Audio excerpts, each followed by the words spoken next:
Hi, everybody. Welcome to this new episode of Patristica podcast.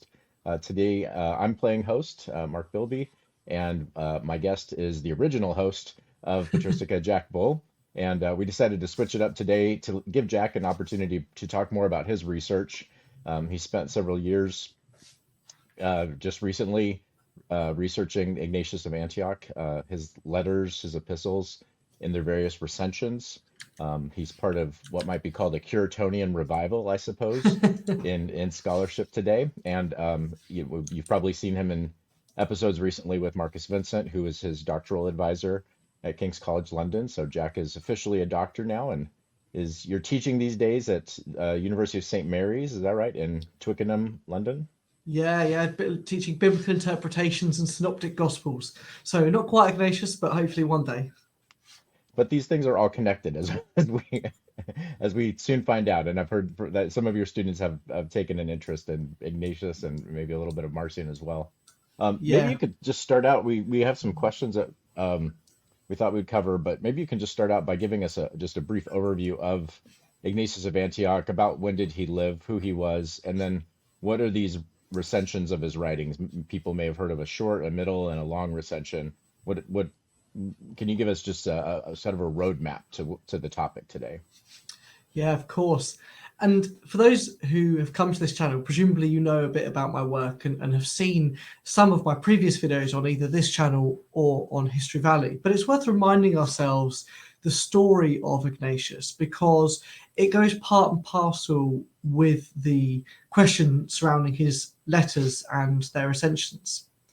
Before we get into maybe what scholarship thinks now, again, it's important to go back and think about what tradition and scholarship said previously about this great figure. It's long been known that a figure called Ignatius, sometime around 110, was martyred in Rome.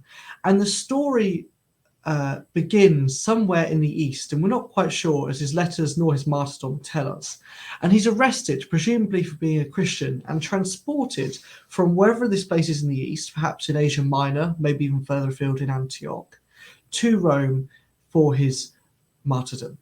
And along this journey, he meets several groups of Christians and writes letters to them after he has travelled through their cities, advising them on a range of practical or doctrinal subjects. And it's these letters, essentially, that we have ended up with. And a bit like the Pauline corpus, for a long time, 7 of them were accepted, and scholarship said pretty much no more about it. And these 7 were described by Eusebius in his church histories. Mark mentioned briefly the Curetonian revival, this man called William Cureton. These accepted epistles as they were challenged. The Opinio Communis was challenged in 1845 when William Cureton, an English Orientalist and my personal hero, published another version of these letters that were different from the 7 previously thought to be authentic. And it's from here that my PhD springboarded, and I began to inquire as to why these 3 letters were overlooked. Now, to understand what I'm talking about, 3 letters or 7 letters, and we're going to also talk about short recension and middle recension, we must have an overview of the history of when these letters were published and how they were thought to have been written.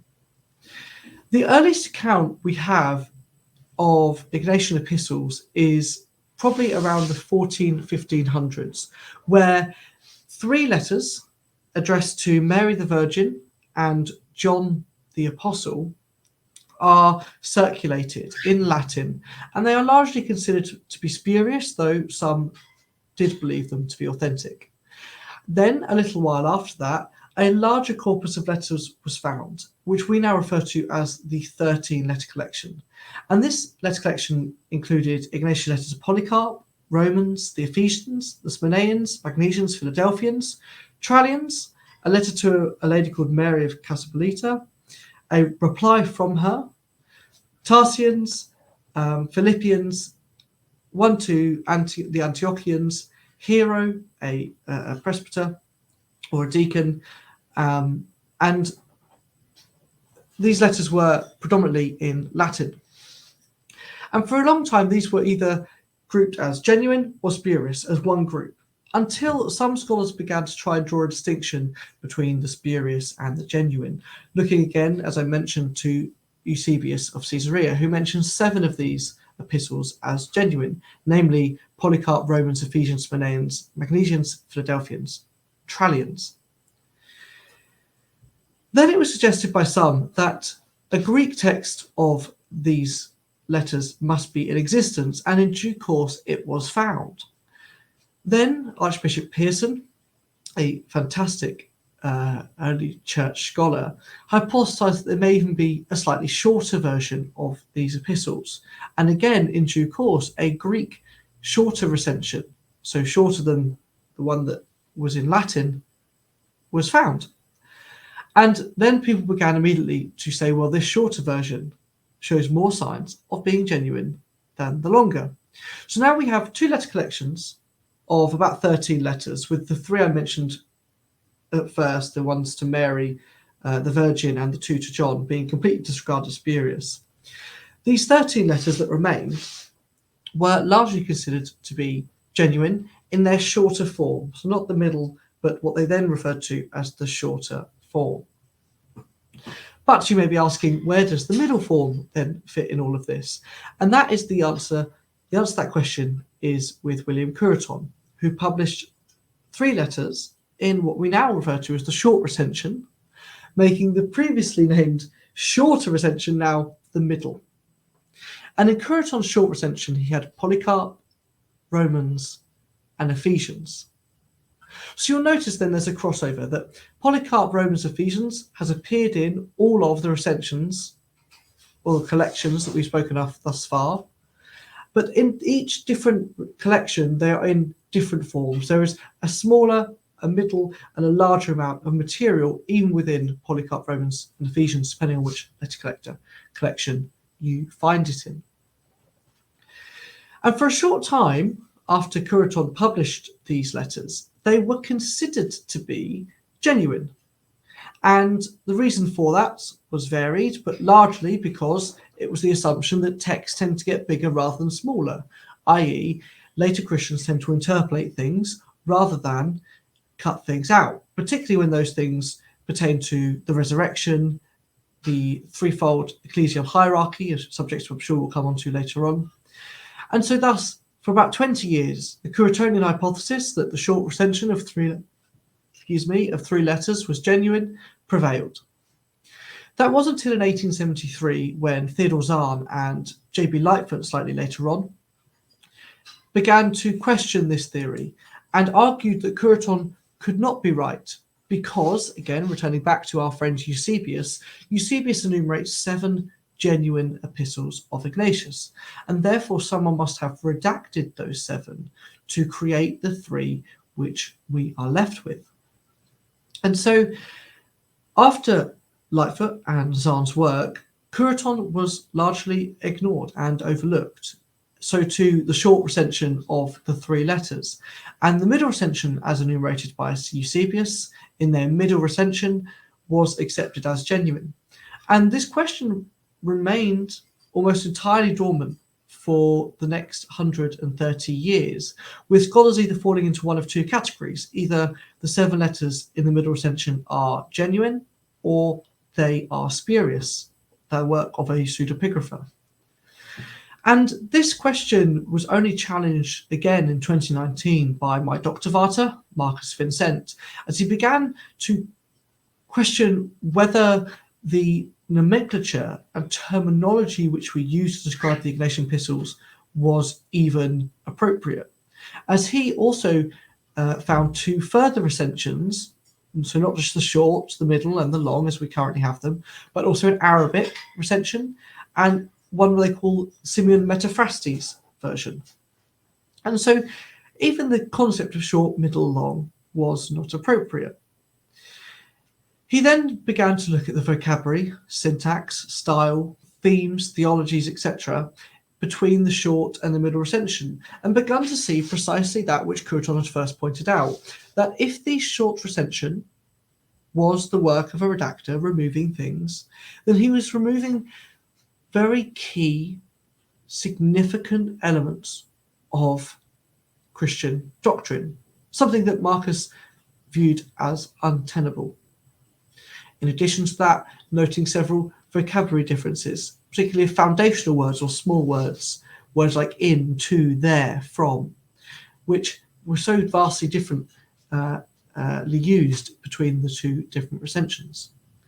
And it's from this then that I began my own research, looking primarily between the short and the middle recension to see which one presented an older form of the text. And what I ended up with was essentially a confirmation of all that Marcus Vincent had found, which is that the grammatical, lexicographical, and doctrinal and theological differences between the two epistles was far better explained when one sees the three-letter collection of the short recension expanded into the middle 7 letters rather than a redaction the other way round. And so it's this basic principle that we want to explore today of this short recension versus middle that I think is still pertinent.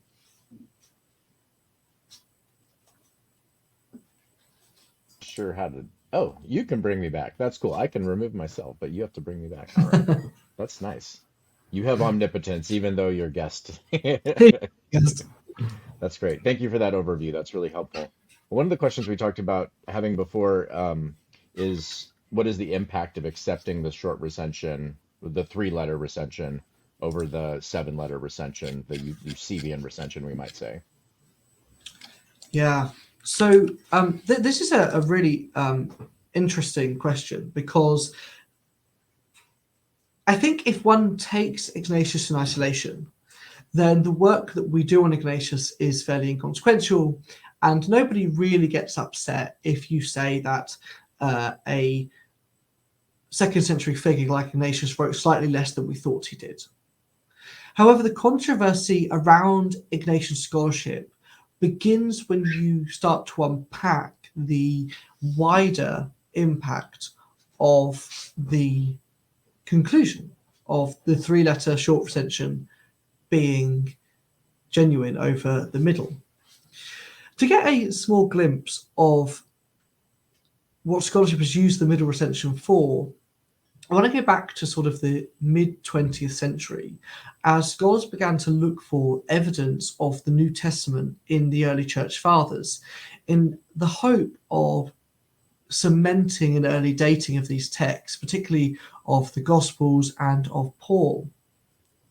Ignatian scholars dealing with the texts like Virginia Corwin and Schudel and others like that, or Alan Brent, wanted to find quotations, allusions, or echoes, the 3 technical terms that New Testament scholars use to describe references to one text to another. They began to look for these things in Ignatius, and they thought they came up trumps, particularly with relation to the Gospel of Matthew, of which they claimed there were at least 7 clear references, and also to the Pauline epistles, particularly to 1 Corinthians, of which they claimed there were at least 17 references or quotations.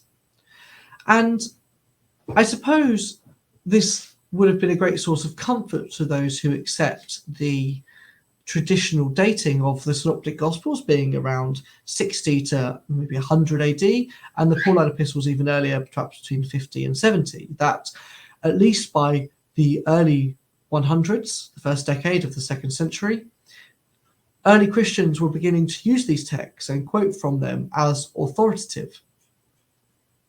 And that was all well and good, but there were some scholars who disagreed with this slightly, in particular Kuster, and he's someone that I want to vindicate in many ways, because he suggested that even in the middle recension, much of the supposed references to the New Testament were far more allusions or echoes than they were quotations. i.e. the concrete nature of these texts being certainly from Matthew or certainly from 1 Corinthians or any other text was not as sure as Corwin, Schudel, and others would like to claim. And he said that much of the New Testament references could easily be explained by a use of a common tradition, i.e. it wasn't the case that Ignatius was directly relying upon Matthew, but rather he grew up in the same milieu as the author of the Gospel of Matthew. He understood the same references, he encountered the same oral traditions perhaps, or maybe even a third text that is now lost. But this was largely rejected as a theory, the idea of common tradition, because there are at least 63 references to New Testament texts in the middle recension of the 7 letters, from Mark through Mark, Matthew, Luke, and John, also almost all of the Pauline epistles, and including maybe even tentatively to 1 John and 1 Peter. And so the overwhelming evidence was, well, sorry, Kuster, as nice as the common tradition argument is, there's just too many to accept. But the 3-letter collection, if one accepts this as genuine, makes a stark U-turn, or a difference maybe, in its knowledge or perhaps choices in using the New Testament. Whereas we have 63 perhaps allusions or references to the New Testament in the middle recension, in the short recension we only get at maximum 29, and we're left with not just under half of the amount of references, but also the more what I call woolly ones that you could only really at best ascribe to the category of echo, if we're going to use those terms, rather than quotations or citation or even allusion. And in fact, some of them, of these supposed quotations, present almost the opposite of what some of the New Testament texts are trying to say, rather than showing a resemblance or a possibility of echo. I give one example. Paul talks about slavery and says that if a slave has an opportunity to be free, then he should take it. Ignatius says precisely the opposite, that slavery is good and that every slave should stay in their place so that they can work harder to the glory of God. Okay, maybe that one isn't that serious. Perhaps another one that's even better would be thematically, in the case of the resurrection, obviously a favorite of Paul, he is maybe the apostle of the resurrection. Many quotations and allusions in the middle recension are about that, if they relate to Paul. But in the short recension, it does not even mention the resurrection. In fact, there's not even one reference to it in any way.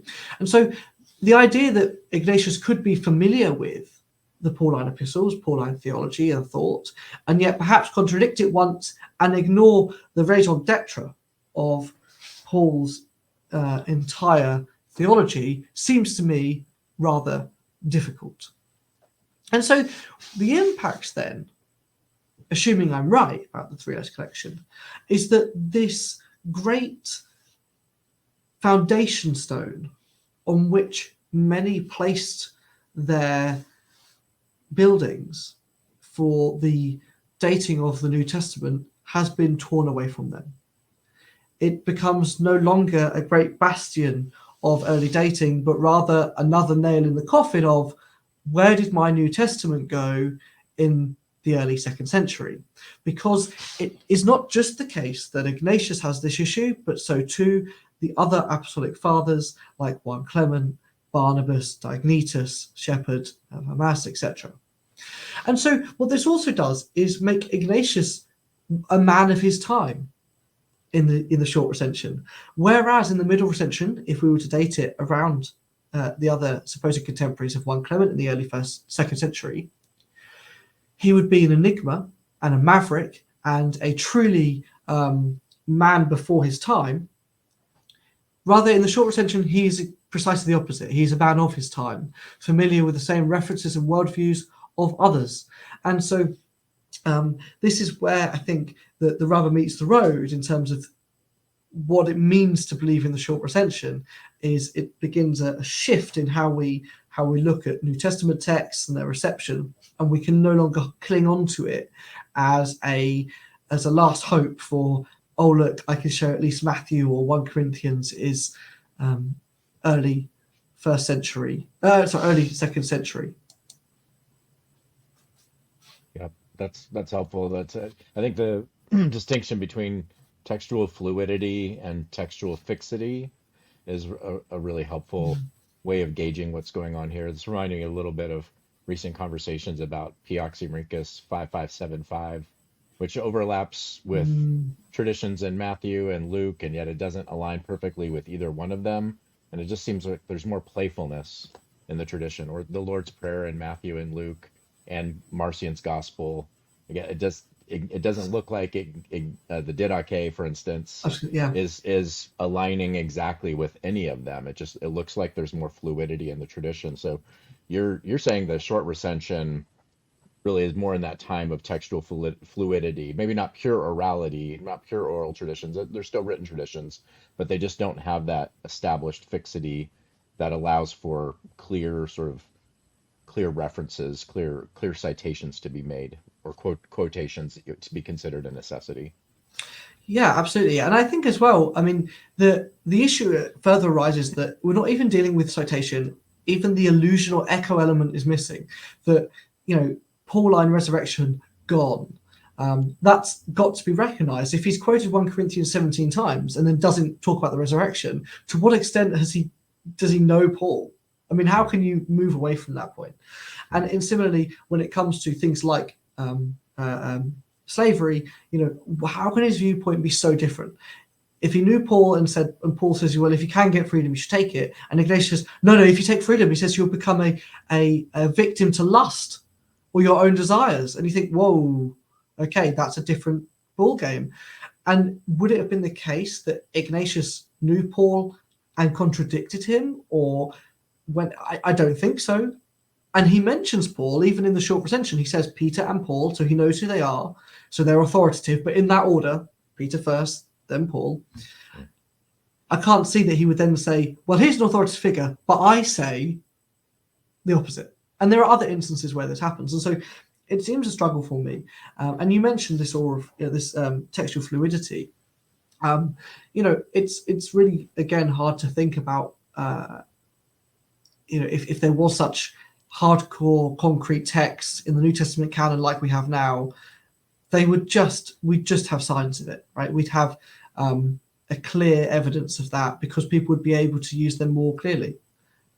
So clearly there is more of a free-flowing thing going around. And Kuster's right. There's a common tradition element here, perhaps. And he has now been vindicated in that position for Ignatius, though he didn't know it was in the short rather than the middle recension. Yeah, that's really helpful. Kester really did a nice job of bridging between traditional New Testament studies and so-called Apocrypha and other early Christian texts. I think he also challenged some of the traditional views about the Gospel of Peter being obviously either late 2nd century or maybe even later than that. He saw early traditions also preserved in the Gospel of Peter. So there just Kester seemed to have an openness to looking at traditions sort of on their own terms rather than having to put them in a pre-assigned genealogy that makes sense. Another question that we had was, does the short recension show an internal consistency? I guess that if we see redactional layers between the short recension and the middle or longer recensions, and you mentioned in your research that these don't map cleanly onto manuscripts, we really don't have a manuscript at all of the middle recension. We have many different manuscripts with different batches of the letters, but just setting that aside for a second, do you see the short recension as coming from a clear author with integrity, with sort of programmatic or ideological or linguistic integrity? Yeah, and so this is unfortunately where I have to pull myself away from William Cureton. The man gets very close, he does his best, but unfortunately on this occasion, I think that he rather misses quite a key issue. The exceptions of the short recension to me, at least as an older text, and when my thesis comes out next year, and hopefully if you ever heard me speak about it on these podcasts, I will always refer to it as being the older of the two texts, but I will never use the term original, and I have never used the term the oldest version of the text, or at least if I have done, it's by mistake. And the reason for that is because there does seem to be some issue with the short recension and its internal consistency, not just in its theology, but also in its lexicon and grammar. And if I might just raise a couple of examples. The first one that came to my attention, which surprised me, was the 6th chapter of Ignatius' letter to Polycarp. And the reason why is because it's the only place inside the short recension that mentions the presbyteroi, the presbyters, and the diaconoi, the deacons. And these 3 ecclesial offices, alongside also the episcopoi, the bishops, are very prominent throughout the Middle Recension. And in fact, Alan Brent's 2006 book, Ignatius of Antioch and the Second Sophistic, is really helpful for exploring that concept of the relationship with the imperial cult and the threefold hierarchy in the Ignatian epistles. It's really good, great book, but it only works in the Middle Recension because in the Short Recension, the diaconoi and the presbyteroi are never mentioned, except once in Ignatius Polycarp 6. And this immediately began to make me wonder, well, why are they only here? The episcopoi, on the other hand, are mentioned throughout the 3 letters, and therefore there's a consistency that bishops are well known in at least Polycarp and Ephesians and Romans. Okay. But why only in Polycarp does it mention the presbyteroi and the diaconoi? So I began to look at chapter 6 in more detail and counted, first of all, the words used in that chapter and how those words were used, and whether, again, that was consistent with the rest of the epistle and the other 2 as well. And immediately it dawned on me that it wasn't. It had many words that were not found again in any other part of the short recension. It had even different grammatical constructions that weren't used in the rest of the epistles. And it also had a different style. In his commentary, one of very few on Ignatius of Antioch, you'd be surprised, there's basically no commentaries on Ignatius' epistles, despite the fact that there are literally hundreds on every other apostolic father. I might have to write one day to try and create a balance there. But he notes that in chapter 6 to Polycarp, the rest of the letter, so chapters 1 through 5, are addressed to Polycarp personally. He encourages him, he exhorts him to pray and care for all men, etc. And then all of a sudden, in chapter 6, Schudel notes that there's a shift of intended audience from the singular, Polycarp, to the plural, presumably the community in Smyrna. And he writes one sentence on this, Schudel, that is. He says, there is no precedent for this being done in any other epistle of this nature. And then he just carries on, completely overlooking the fact that this is unprecedented and completely strange, not just for Ignatius, but also in that time of Greek literature, of this letter type. He just doesn't come back to it. So again, I raise a second question. Okay, we've got the problem with extra ecclesial offices, and now we've got a problem with the style and address, change of addressee. I also mentioned briefly our third problem, which is also with the small words and some of the other vocab that's present in chapter 6. And so all these 3 things led me to consider the fact that it may well have been the case that Polycarp 6 was not the work of the writer of chapters 1 through 5. Now, the issue with such a claim is that I have no manuscript evidence to bear me out here, and therefore one should always proceed with some caution and be careful not to exclude based on what could be considered subjective bias or subjective methodology. But it seems to me that there is so much that is peculiar with Polycarp 6 that it can't be overlooked. Similarly, the Ignatian letter to the Ephesians chapter 19, which bears a very famous passage called the Star Hymn, which I am not the first to suspect may not have been Ignatian to begin with. And though it is still retained in the short recension, I suspect, as with many of my colleagues who've analysed it in the middle recension, that it too was not part of the short recension originally, again for lexicographical, grammatical, and stylistic reasons. So there's two examples of why we might have an issue with the internal consistency of the short recension. But, and this is the big but, if you remove the three chapters that I think are maybe not the short recension, the work of the original short recension author, the last of those being part of the inscription to the letter to the Romans, we do end up then with a complete internal consistency of both small words like en, eis, dia, kata, apo, meta, etc. Also with improper pronouns like horis and anu. All of these are used in roughly the same way, the same amount of times. The theology remains consistent. The grammatical constructions are all the same. But this only works if you do take those three chapters out. So Polycarp 6, Ephesians 19, and part of Romans inscription. If you do all of those things, you end up with three letters and what's left with an entirely consistent set of metrics, I think. And so that's why when I say, the short recensions we have it in the manuscript is older than the middle, I still think there's some work they used to do on it, but without any more manuscript evidence or without any attestations and quotations, it becomes a little bit difficult to track down precisely what the text would have been. And so I want to err on some side of caution before I begin to mutilate texts or begin to reconstruct them, perhaps in my own image. Right. Yeah. That's always a challenge. I think in early Christianity studies, manuscripts tend to be given this great authority, but when we think about Hebrew Bible, for instance, no Hebrew Bible scholar says, oh, we need a manuscript of just first Isaiah to prove that most of the first 39 chapters come from a distinct author and time period versus the exilic stuff, because maybe it just seems so clear that it's 8th century versus 6th century. You have 200 years between them, but it's a little more fine. It's more of a fine-tooth comb, I think, with the earliest Christian development. That's really helpful to see.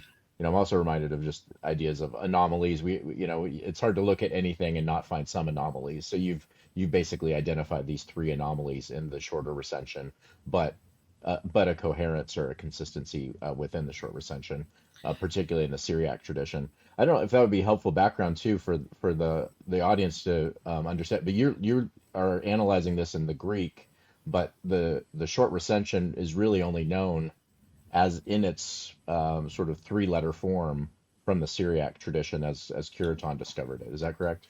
Yeah, it is. And before I come on to that, I think that it's important to note, I agree with you about, the manuscript issue. And, although I can, do think there are these three anomalies, and I do want to have some caution, I also think that one of the reasons I want to make clear that these are anomalies and point them out is because there's been a great tradition inside Ignatian studies of scholars hypothesizing and then being vindicated within 100 years. So I might not live to see it. But for example, when the Latin long recension was first found, there was an immediate suggestion there'd be a Greek version of it, and boom, that was found. Wow. Then there was a suggestion there'd be a shorter version in Greek, and boom, that was found. And then there was even a suggestion that there'd be a shorter version of that, and then this Syriac version was found, which is a nice join on. So I just hope that maybe I will find a manuscript, because we seem to be quite lucky at finding Ignatian manuscripts that justify our position all the time. Maybe there's a manuscript even of the longer of the middle that absents some of these anomalies that you found, and that would identify them as sort of distinctive elements. So that's why it's so crucial just to go back to the manuscripts, which is what you've done. You've recently taken a trip to Egypt. It was for tourist purposes, but part of your plan is to do a full inventory of the Ignatian manuscripts and really comb through all the primary evidence. Yes, indeed. That would certainly be a great hope of and a great project. And it's interesting because actually one of the recensions does partly vindicate my position, which is that the Arabic tradition does not include this great, in the Romans inscription, this great praise of Rome. which I think is spurious because of its grouping of compound words, which are both hapax in Christian literature general, but also very peculiar for Ignatius to use these compound words so many times in a row. They all begin with axio, worthy of this and worthy of the other. And so that, to me, points to it. And when I found that in the Arabic tradition that they wasn't there, okay. I mean, there may be some other reasons for that, but either way, they certainly perhaps didn't have it. Right. But you raised the question of the Syriac, and this is really important because one of the criticisms of my work perhaps could be that because we only have the short recension in Syriac, a direct comparison of the Greek becomes very difficult. And in fact, this was a question that was raised to me several times during my thesis. But as Vincent and I have both shown, this Syriac translation has almost certainly been made as that, a translation from Greek. And we can note this through a couple of different ways. The first is the grammatical constructions seem to point to having a Greek basis, but also, and more importantly, the transliterations. There are a couple of occasions where the Syriac author has chosen, for whatever reason, not to translate a word, but just to transliterate it, which is a great indication that they're coming from a Greek source. And therefore, me reintroducing the Syriac back to the Greek, though I'm open to some small criticisms here and there of some slightly different things, it does not destroy the whole picture of what we're trying to create, even though we could point to maybe, well, Jack, I wouldn't quite do men and from in that way, or, this word, that word, fine. But from the large overarching theory, it all comes together because the Greek and the Syriac are so close in their relationship. It's definitely a challenge moving between those two different languages, but I could see how they'd be mutually informing rather than disconfirming that there's a distinctive tradition that both that you can see in the Greek text if you just look at the Greek text, but then it's also, you can see a distinct tradition in the Syriac. Yeah, I mean, the real difficulty is going to come, like you say, Mark, when we do look at all these manuscripts and we have Coptic and Ethiopic and Armenian and Georgian, and then it's really going to become a real, a very difficult jigsaw.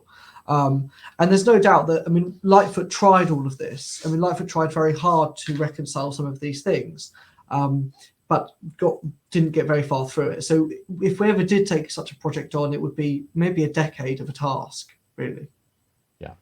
It's a good time to do it, though. There are more and more multilingual resources and ability to sort of map, aligning segments between different texts and between translations and original text. So this is a good time in history to undertake such a project. And that, to me, that's really, as a patristic scholar, I see that all the time with Chrysostom or, apocryphal texts like the Infancy Gospel of Thomas. You see it multiply and, be spread in 4, 5, 6, 7, 8 different languages. And if you're going to do good work on the text, you have to be able to navigate across those languages. Coming back to our questions, what major themes are omitted between the two recensions? You see an omission, sort of a redactional program where certain themes are there and certain themes aren't. So what would be some of the distinctive themes from one recension to the next? Well, I think we've mentioned two between the short and the middle, namely the ecclesial hierarchy and the resurrection. And I want to really emphasize the resurrection because of Marcus Vincent's 2012 book, I think it was, Resurrection in Early Christianity, where he talks about the anastasis resurrection only really being made a important theme of Christianity in a post-Marcionite world who resurrects it. I can't remember the title of the chapter, Resurrection Mania, that's it, that after Marcion, Resurrection Mania ensues. And certainly if Ignatius in the Middle Recension was pre-Marcion, then again, he's enigmatic. He is a maverick in his defense and theological use of the resurrection.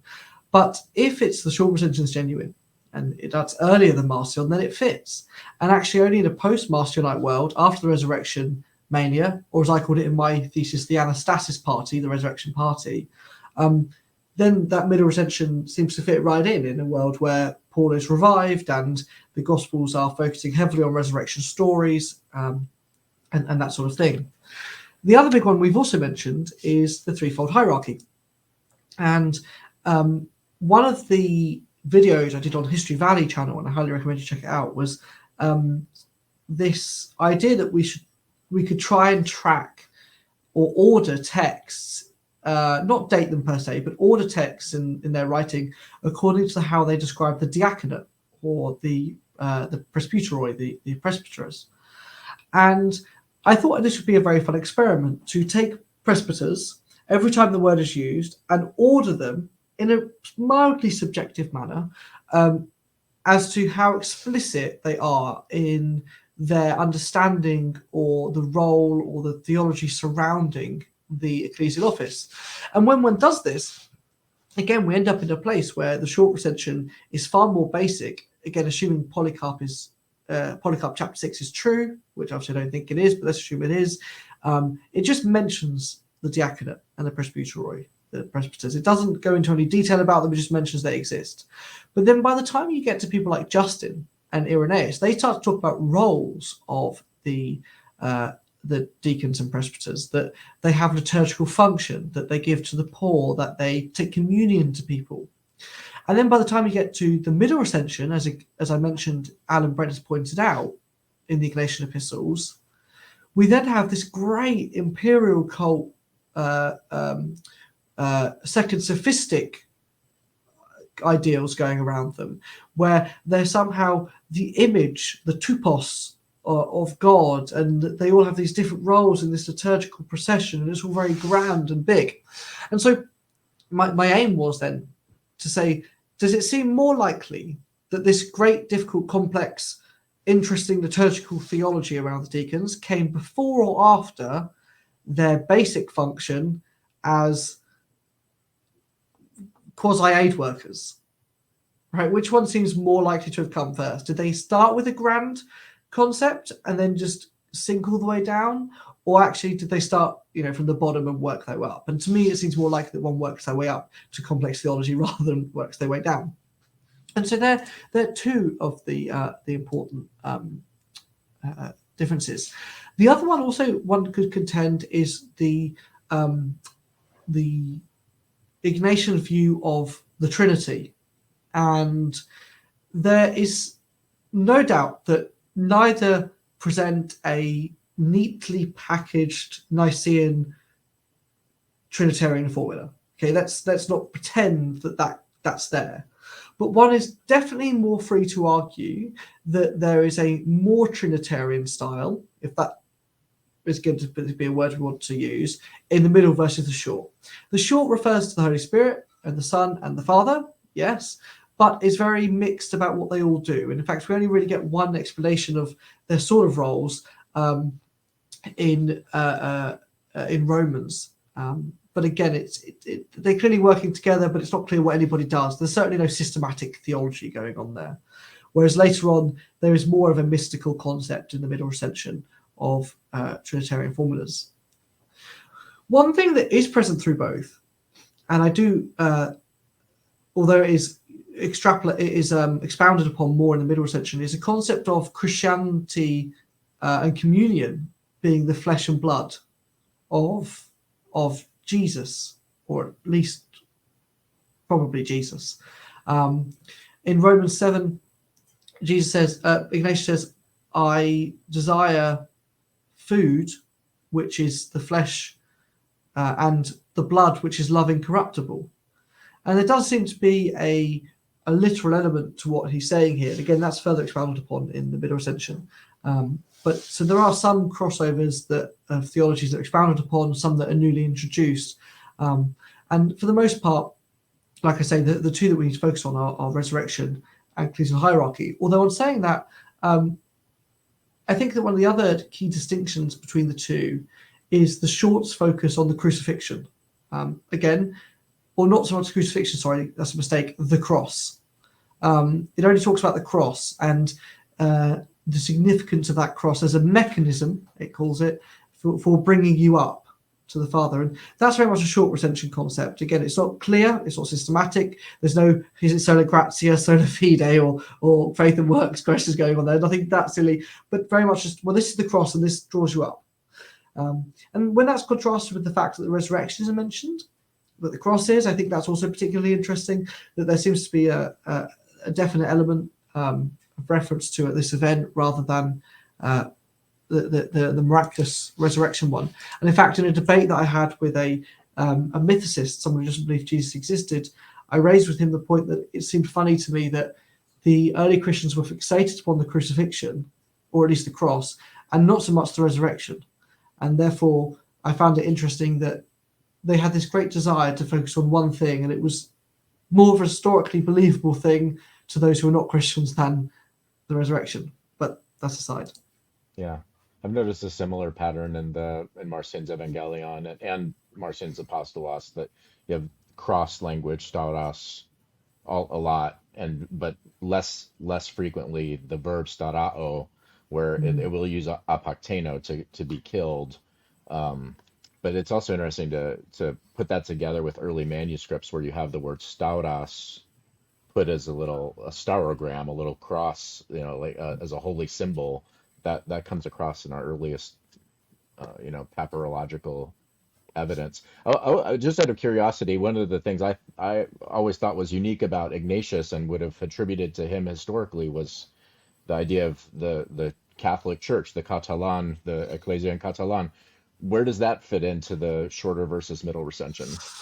Well, in the middle, you're right, absolutely spot on. But in the short, I mean, and this is fascinating. I mean, in the short, there is mention of sort of this universal church, but it's not focused. There's no focus on it. The Romans inscription does mention it says that the Roman Church presides in love, and there's some question about whether that presides in love over its local region or whether it presides over its universal region. And obviously, the Catholic perspective is, definitely universal. The more likely is it presides over its locality. But there's certainly no clear indication that Ignatius is global church specifically. Is the expression Catalan in the shorter recension? I'd have to go back and check. Okay. I don't. My initial answer would be no, because I feel like I'd remember. Yeah. But I will go and check that. And if you look in the comments down below, that's where you'll see the answer to that question. That's a fun little trivia question.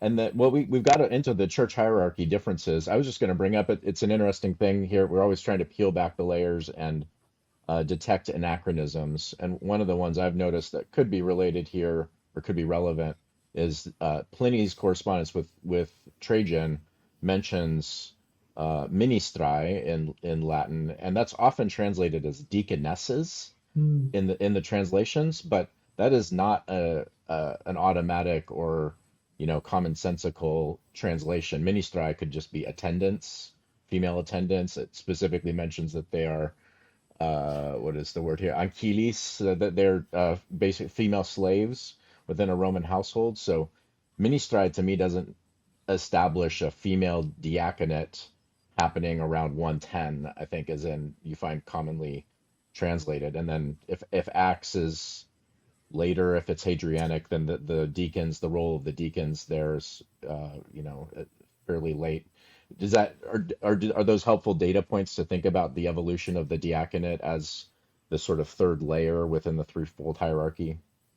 Yeah, I mean, but I think even at the time of the short recension, being around 110 maybe, because I think that they are early. There's not even presbyteroi, if I'm right, about Polycarp 6. So It's not just the diaconoi that have gone, it's the presbyteroi, and all we're left with is the bishops. Okay. And on the case of the diaconoi, I really struggle to believe that somehow there's this group of people who only Paul has known up to this point, because Paul mentions deacons in Philippians, but that also seems completely mad and spurious in his introduction. It seems so unlikely that this has occurred. In addition to that, when Polycarp then writes his letter, if depending on how much you think he wrote of his, no knowledge of deacons. Where did they go for him? And so, yes, I agree that Pliny is a helpful data point. But I think that when we look at deacons in terms of how either Polycarp VI or the rest of the middle traditions of Ignatius is speaking, they're referring to an Acts world, i.e., I think Acts is also quite late, an Acts world, a post-Marcionite world, a canonical viewpoint world. I think because, again, we could talk about the attribution of diaconate to Stephen, which comes from Irenaeus. And perhaps one of the reasons that happens, despite the word deacon not being used in Acts, is because 1 Clement uses the same verb for the creation or the consecrating of deacons. And I think that's where Irenaeus gets it from, is that he sees the same word used in Acts. He sees to make Stephen whatever he's going to become. And he sees the same word in 1 Clement for making deacons. And then he puts the two together. And we're creating now, we're starting to build and build and build. And Ignatius doesn't seem to provide any information about deacons for the precise reason that, or Ignatius Polycarp VI says, for the precise reason that it seems that everyone just knows that they seem to be a fully sort of grounded position. Whereas if you look at some parts of Justin Martyr, their role needs to be described. And it perhaps is a neologism, or at least if it's not a neologism, the word deacon, but the words, the role of them is new as well. And so, again, it's like, well, if Justin feels the need to explain them, why does Ignatius feel so comfortable speaking about them so complacently? And not only that, he says, and this is important to put this in context, he says that you must submit to your bishop, priest, and deacon. So there's now a real authoritarian element. Later on, he'll describe the submission to the episcopoi as to like that of Jesus. Yeah, that's a serious thing now. It's not just any old leadership role. We're talking about Jesus. And so therefore, then to include the bishops alongside the deacons and priests, that's a big theology that I don't think can be worked out if indeed, we use Pliny's example, or even 1 Clement's example, or even for that matter, let's say Acts is truly first century. How has it gone from a position without any detail from Stephen sort of helping out as a deacon to you must submit to them as a congregation?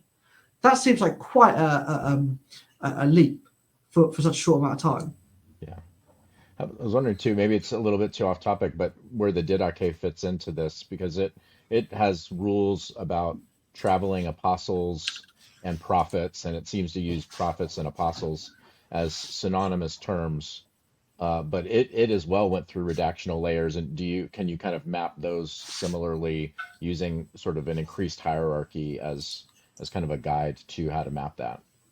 Yeah, and so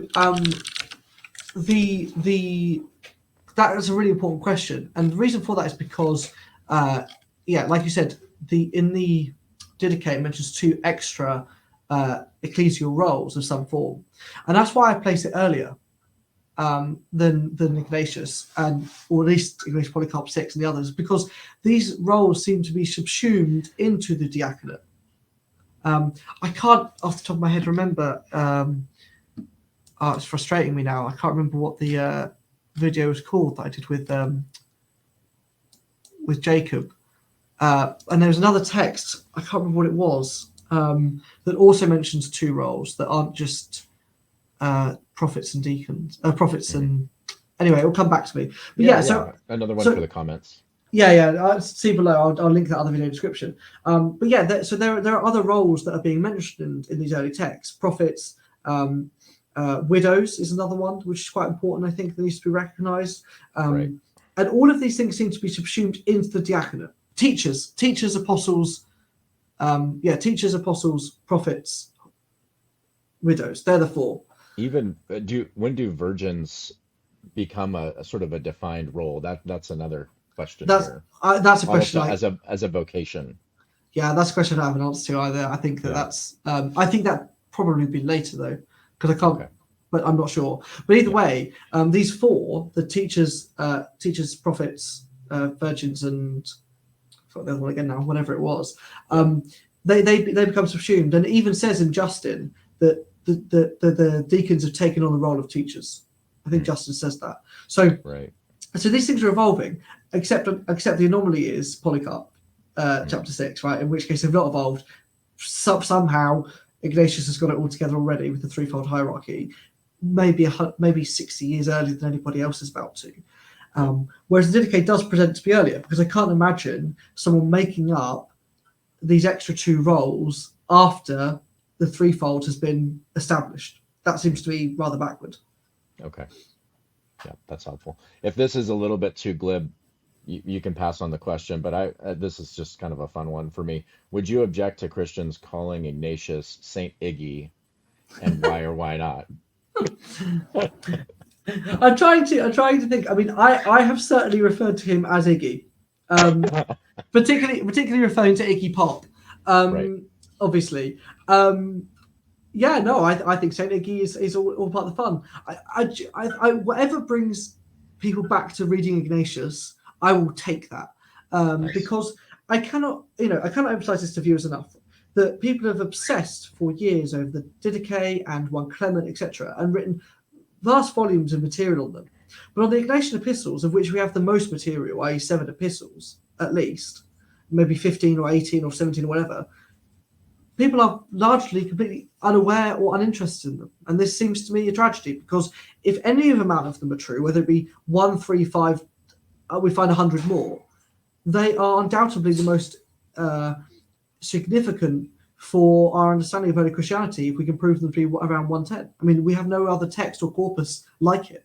Yeah, it's absolutely crucial. I wonder where this is, maybe again too much for this episode, but if you could give us just a little inkling of where you're at.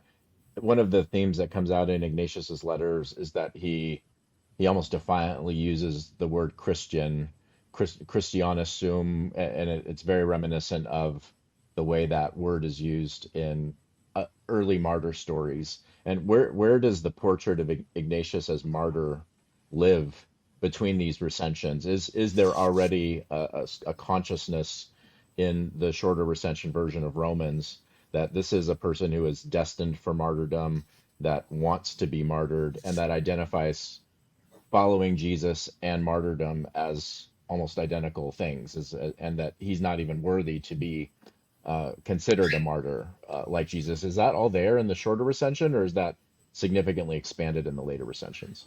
Definitely significantly expanded, but here's what's really beautiful about this. In the middle recension, we get this great narrative of how he sailed from the east through Troas and Neapolis and all of these other places, and it becomes a really grand tale. And the first question that Marcus and I always had about this story is, why on earth would the Romans dedicate 10 leopards, or 10 men, Ignatius calls them leopards, why would he dedicate 10 men to travelling from the east to the west, perhaps from Antioch or maybe just the east side of Asia Minor, to Rome to be martyred, allowing him to visit Christians along the way, have visiting parties, meet lots of people, write letters home about Christianity, eventually to be killed? This story is like the long farewell in Return of the King. It's that long scene at the end where we just have a long time to say goodbye to these characters that we've had 12 hours to get to know. Yeah, it's the extended ending, right? It's it's ridiculous, and also from a Roman perspective, right? It's just not worth it. It's a farewell tour. It's a farewell tour. Precisely. Yeah. But in the short recension, this all goes away. We don't get the same story. We know that he is traveling to be martyred, but we don't know from where. And so it's my position that there's part of this is true, that Ignatius was martyred, and that martyrdom did involve an amount of travel, but not from east to west, but rather perhaps from one of the Greek churches, or even maybe somewhere even closer, but somewhere that would be a reasonable amount of time to transport, not 3,000 miles across land and sea, which is bonkers. Yeah. And so that goes away. With the short recension, you can dispense of this. And actually, there is a precedent of people suspecting this. Robert Parvu, in the 2008 book, he doesn't get a lot right. But one of the things he does get right, perhaps, is this question. And he suggests a different itinerary for Ignatius, which is basically similar to the one that I have now suggested, which is it's from somewhere close to Rome to Rome. Then in the middle recension, and with another text that comes later called the Martyrdom of Ignatius, which I should mention, the letter to the Romans is often transmitted through this martyrdom. Okay. We get this big story, this big narrative, and how marvelous it is that he would want to die for Christ, and etc. etc. The only thing that does remain in the short recension as well, in addition to the death in Rome, is that he does want to die, though he does not necessarily encourage it for everyone else. He has been counted worthy, as he puts it. So he definitely views it as a blessing, and he's very grateful. But he's not the fanatical sort of zealot for death that I think that the middle recension or the martyrdom would want to paint him out as. I think he's got caught, and he says, "Okay, well, fine. That'll make me holy." So it's not woohoo. I'm not kill me. It's quite the opposite. So he gets caught, and then he goes, "Right, fine." It's interesting. And then he describes himself as a slave too. Yeah. Do you take that as literal as his, a data point for the historical Ignatius, or do you see that as more metaphorical along the lines of Paul's self-description? But he contrasts himself with Paul. Right. He calls Paul free. Right, exactly. He says, he says Paul and Peter are free, which we know Paul and Peter are not, because Paul describes himself as a slave to Jesus, and Peter eventually gets captured and therefore is also not. He's not a slave, but he's not free, right? I mean, he gets caught. Right. But for some reason, Ignatius considers himself a slave. I think that this, again, is not a point of he was ever a slave. It doesn't strike me that he came from that background position at all. But I think he genuinely views himself as like so much less than them that he wants to try and do himself down a bit. That he's like, oh no, I'm nobody. And he gives this, a bit like Paul actually, he gives this "I'm a nobody" statements. And then he begins to lecture people about how to live their lives and do things. Oh, I am nobody but for the grace of God. I'm just a humble sinner. By the way, do this, and this, and if you don't, you go to hell. Okay, well, relax, dude.